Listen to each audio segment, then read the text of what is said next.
बात करने जा रही हूँ, आपने ठीक समझा, वॉर्ड्स के बारे में, जिसे हम लोग मस्सा भी कहते हैं। तो वॉर्ड्स जो है ये कई प्रकार के होते हैं।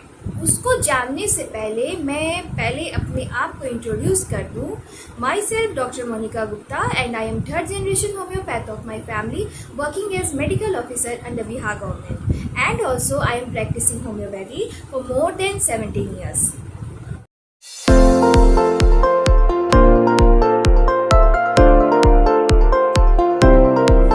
एक ऐसा आउटग्रोथ है शरीर के ऊपर जो स्किन से थोड़ा सा ऊपर रहता है, लेकिन ब्लड स्ट्रीम से ये जुड़ा हुआ नहीं रहता है। तो ये एक प्रकार से कैंसरस आउटग्रोथ नहीं होता है, लेकिन फिर भी कभी कभी ये पेनफुल हो भी जाता है और स्प्रेड भी करने लगता है, जिसके वजह से ये देखने में भी थोड़ा भद्दा लगता है और कभी कभी चिंता का विषय भी हो जाता है। वॉर्ड्स आखिर होते क्या है?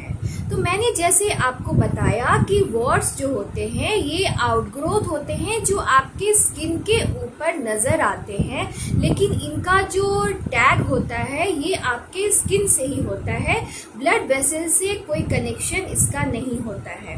तो क्या कॉज होता है कि ये आउटग्रोथ हो जाते हैं और स्प्रेड भी करने लगते हैं? तो इनका होने का जो कारण है वो एक वायरस है जिसे ह्यूमन पैपिलोमा वायरस कहते हैं। ह्यूमन पैपिलोमा वायरस जो है ये कई अदर भी डिजीज कॉज करता है, जिसमें वॉर्ड जो है वो एक डिजीज है। तो आज इस वीडियो में हम लोग वॉर्ड्स के बारे में ही बात करने जा रहे हैं।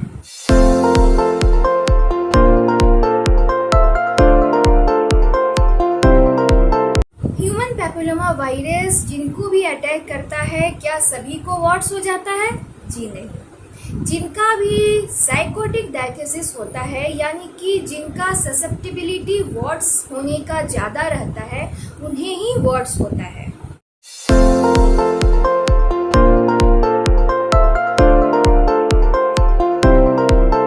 तो अब सवाल उठता है कि अगर वॉर्ड्स हैं या फिर दूसरे को है परिवार में, तो इससे प्रिवेंट कैसे करें, मतलब इससे होने से कैसे बचे?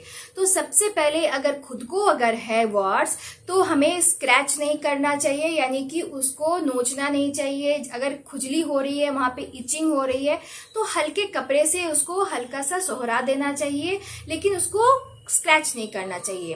फिर बहुत लोग क्या है कि उसे काट देते हैं, तो इसे काटना भी बिल्कुल नहीं चाहिए, क्योंकि जहां पर भी आप इसे काटेंगे तो इसका जो ब्लड वेसल्स है वो वहां तक जाता है और वो वहां से फिर डेवलप हो जाता है और दूसरे को इन्फेक्शन भी करने का चांस ज्यादा हो जाता है। दूसरे का टॉवेल आप यूज नहीं कीजिए, और अगर ब्लेड का इस्तेमाल करते हैं शेविंग करने के लिए, तो हमेशा साफ ब्लेड का इस्तेमाल कीजिए, नए ब्लेड का इस्तेमाल कीजिए, और नहीं हो तो आप खुद का अपना एक सेविंग किट रखिए, उससे आप सेविंग कीजिए। देन इम्यूनिटी चूंकि कम हो जाती है तो वायरस का अटैक होता है, तो आप क्या कीजिए कि इम्यूनिटी बढ़ाने के लिए जो भी कुछ आप कर सकते हैं वो आपको जरूर करना चाहिए। और एट लास्ट फॉरमोस्ट, अगर आपको वॉर्ड्स हो गया है तो आपको होम्योपैथिक ट्रीटमेंट जरूर लेना चाहिए, क्योंकि एलोपैथिक वे ऑफ ट्रीटमेंट में इसका एकमात्र इलाज यही है कि या तो उसे सर्जिकली रिमूव कर दिया जाता है कॉट्राइशन के मदद से या फिर लेजर थेरेपी से, लेकिन उसका ये पूर्ण निदान नहीं होता है, क्योंकि एक दो वॉर्ड्स को हटा देने से प्रॉब्लम सॉल्व नहीं होती है और ये दोबारा रिकरेंस का चांसेस बना रहता है। तो एकमात्र विकल्प वॉर्ड्स की कंडीशन में आपका होम्योपैथिक ट्रीटमेंट है। तो आइए अब समझते हैं कौन कौन सी होम्योपैथिक मेडिसिन होती हैं जो आपको वॉर्ड्स के लिए बहुत कारगर है, और होम्योपैथिक वे ऑफ ट्रीटमेंट में वॉर्ड्स के लिए हम कैसे ट्रीटमेंट करते हैं। तो इसी तरीके से नेक्स्ट वीडियो में भी बहुत इंफॉर्मेटिव वीडियो मैं ज़रूर लेके आऊँगी, तो मेरे साथ ऐसे ही बने रहिए ताकि और भी बहुत ही इंटरेस्टिंग इन्फॉर्मेशंस आपको इस तरीके से मिलती रहें। तो मेरे चैनल को सब्सक्राइब कर दीजिएगा ताकि जो वीडियो मैं डालूँ वो आपको ज़रूर से ज़रूर मिल जाए।